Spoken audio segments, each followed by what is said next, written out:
Ayan guys, magluluto tayo ng paksiw.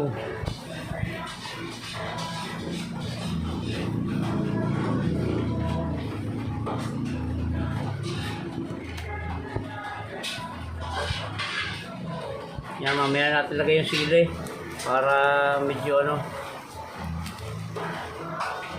malutong-lutong. Pakulo natin muna ito bago natin lagyan ng sabaw.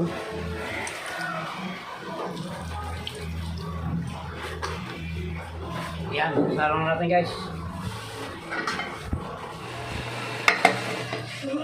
Yan guys, kumukulo na. Lagyan natin ng sabaw. Tama na muna yan. At mamaya dadagdagan pa natin yan. Mas masarap yung paksiw na na matagal ang salang. Tapos yan ay papatakan natin ng mantika guys. Yun yung secret para tulong sa pang-alis ng lansa. Yan, tatakpan natin ulit. At mamaya dadagdagan pa natin kami sa buyan.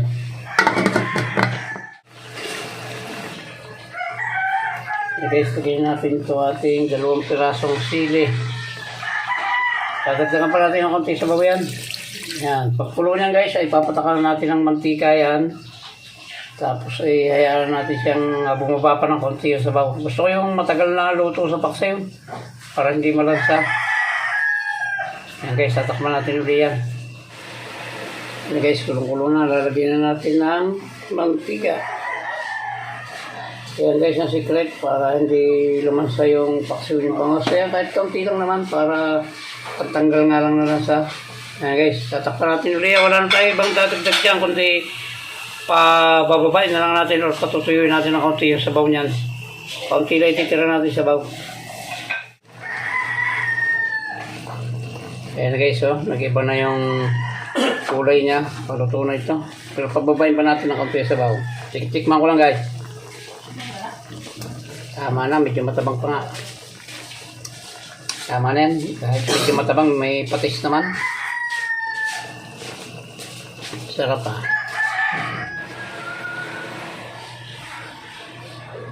Yan guys, nasa na yan, nasa 2 oras na kasalang yan, pwede na ito. Yan guys, muli po ay maraming salamat po sa inyo sa pagsama sa akin sa pagluluto ng paksiw na bangus ito. Ayan, muli po ay thank you very much from the bottom of my heart. Hanggang dito na lang po yung vlog natin at mabuhay po kayo, mabuhay tayo lahat. Salamat po, bye-bye na po. I love you all.